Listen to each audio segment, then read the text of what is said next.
Ahrefs, which is an SEO tool, SEO keyword research tool, is building a search engine that's going to reward and pay creators for their content. Now, this is interesting because there's been some regulations that came into place. I know that it happened in Australia, where Australia was wanting to, I think they're in the process of, or they did, force Google to pay the media outlets in which they're displaying their content. They're saying, hey, you're using their content in your search engine, so you should pay them for using their content to make your product what it is.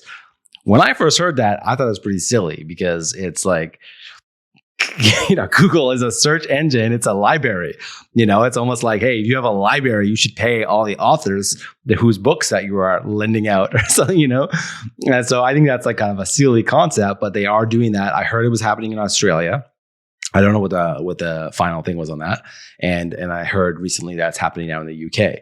So, this is just more ways for governments to take money from these bigger companies and institutions. These web companies. I learned a little bit about economics. You know how when they were kind of printing out all this money, I heard that 40% of all US dollars was printed in the last 2 years. Oh yeah, inflation. And so what was happening? Yeah. So what happened was all that money was just flowing to the top. That's why Elon Musk and Jeff Bezos and so on just got richer and richer. So I think that they're doing these things to tax them to, in a way, get that money back.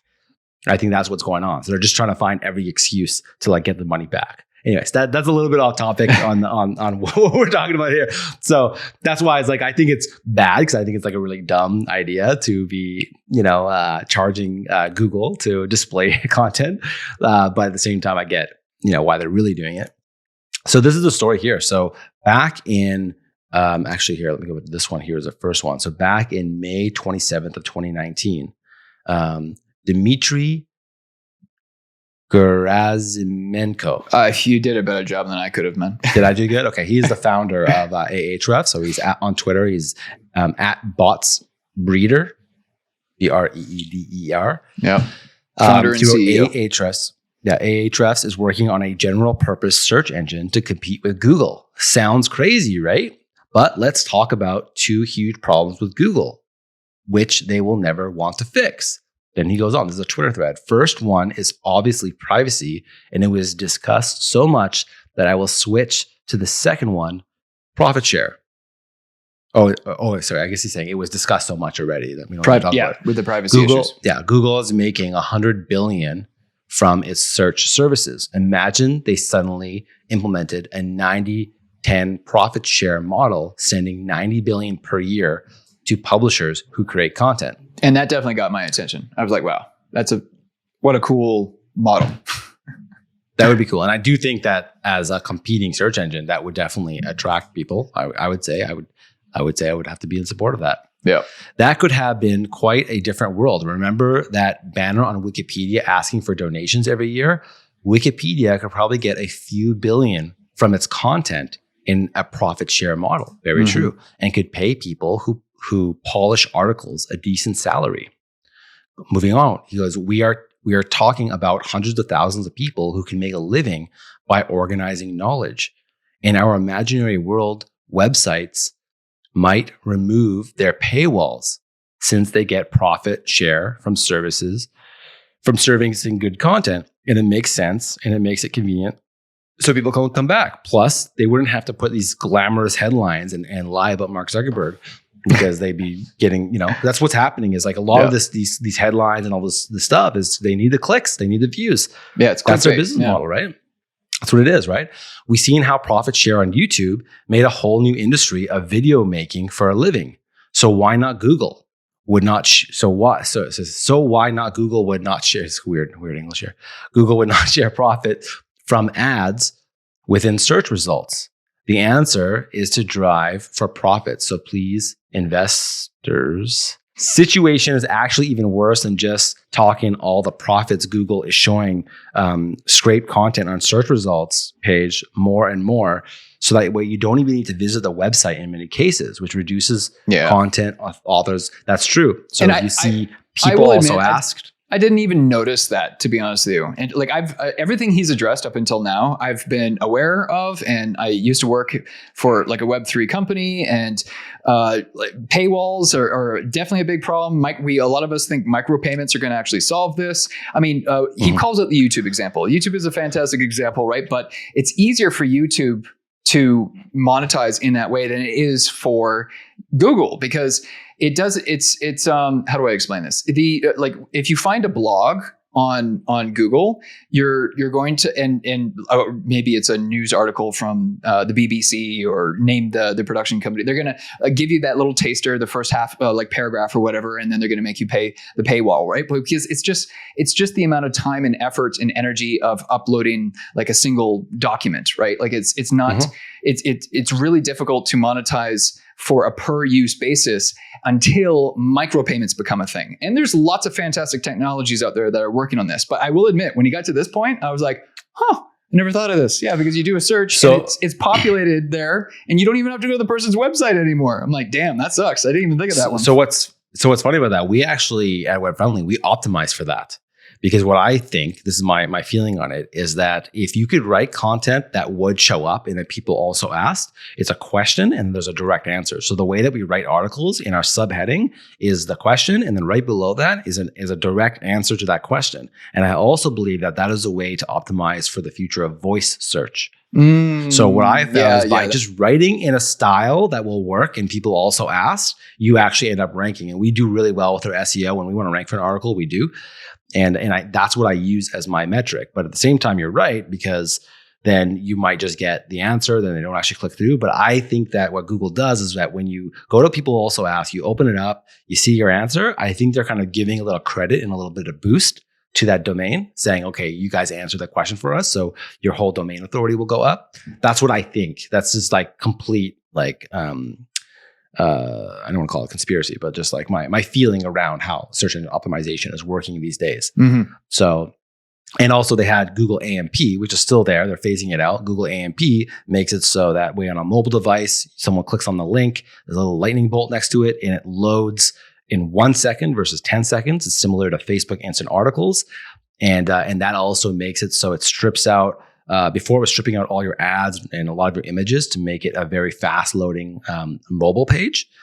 And that also keeps people on Google, right? So there's another version of your page, and you can look at the URL of an AMP page, and it's actually still on Google. So they're actually not technically going to your website, but it does optimize you and put you at the top of the search results.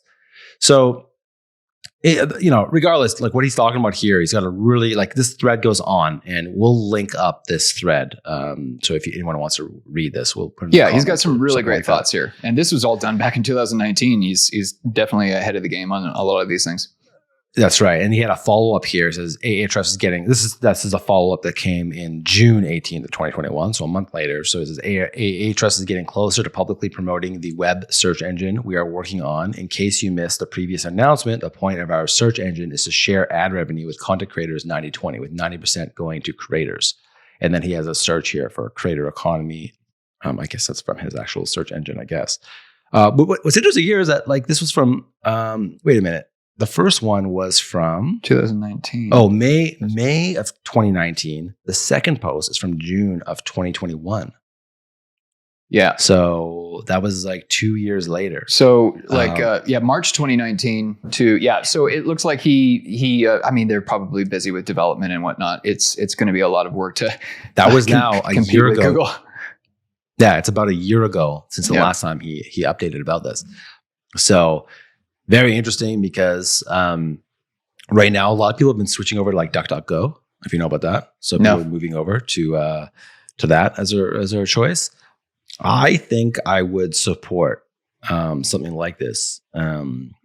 Especially if it's paying out creators and it's going to stop a lot of the misinformation and these headlines and so on. I would prefer to see content in that way. What do you think? Would you switch? What are your thoughts here? Ultimately, everyone's going to need to be using a search engine that's going to get them to, the information that they're looking for. So I think, I applaud Dimitro. I applaud him for his vision and for his outlook. And like he's definitely on the right page, and I would love to see Google paying attention to what he's saying here. But if he can deliver on a search engine that actually delivers on the value that everyone needs from a search engine, then damn, like I love it. I absolutely love it. I think it's fantastic. As a digital marketer, it's hard to switch to another search engine because I always need to see what Google is doing. Yeah. Because I'm always optimizing for Google. And I'm a YouTube guy, so I'm always optimizing for Google through association. Yeah. So as marketers, I think it might be hard, but as like a regular consumer, I think it'd be cool to be able to like support creators and that sort of thing. I think that it would be even more so if you're like the way he was talking about how news outlets having paywalls and that sort of thing, like that kind of stuff, like to like fix, I want to call it misinformation and all that kind of stuff. If it had that promise, I would be way more on board to say, I'm going to make the switch. Yeah, that's kind of my feeling on it. That's more important to me than this idea of like paying creators. I don't know how realistic that Ahrefs will, and I probably butchered the name again, but I don't know how. That's how you say it. It is how you say it. Yeah, I don't know how realistic of them actually becoming an actual competitor of Google. I think just knowing Google's history and whatnot, I think if they did gain any traction, Google might just come gobble them up and buy them or whatnot. Because the whole thing is like an opposite of Google. I don't think that Google would buy them. I don't think they'd be willing to sell to Google. Yeah. Right. I could see them selling to like an Elon Musk, someone who's going to like, continue the vision, right? Yeah, Elon Musk, perfect example, and someone who clearly has the funds and the desire to imagine do that. Imagine that if they launch it, does a little well, and Elon Musk goes, I love it, endorses it, it would blow up. Anything's possible. Yeah. And I've seen. Sorry, go ahead. I was just going to say, I think it's people like this that really do force Google to pay attention. Like, I'm just going to use his next comment here as the example. I was happy to see that Google now allows Android users to choose the search engine they use by default. Sad that it was done only after the European Commission fined Google 4.34 billion euros for breaching the EU antitrust rules. But I think it's these kinds of governing rules and people like Dimitro that is really going to end up forcing Google to implement some changes. I think that's much more feasible, lower hanging fruits for the existing authority platform that everyone is already conditioned to use to make some changes so that the content creators and the websites actually receive their fair compensation for adding value to the search engine. Mm. Well, not adding value to the search engine. You know what I mean? Right. But we're seeing a lot of like companies or like industries that we thought could never be tapped into are being, like, for example, like even seeing like Tesla was like the first company since like GM or something like that to like sell a certain amount of cars, like they changed the industry. I talked about this before with like Ghost CMS and kind of how like WordPress has been the dominating CMS for so long, and now seeing more CMSs pop up as like, website builders are popping up. And now ClickFunnels possibly being a website builder. So I am seeing there's going to be a lot more disruption in these industries that are so dominated, right? Even looking at like Facebook, people are talking about like TikTok could be like a real competitor to Facebook in general, right? Not just like kind of being another social platform like a Snapchat or a Twitter, but like people moving from Facebook into TikTok. So that's where I do think that there is some legs on this invention, on the startup that he's got going. I don't know if you saw that. His last comment on the other Twitter thread, he says, P.S. Facebook and some other platforms could have profit share models too. A lot of opportunities for someone willing to challenge the status quo. He's basically calling out all these massive platforms and saying, guys, there's a better way. Like, pay attention, listen up. This is what we want.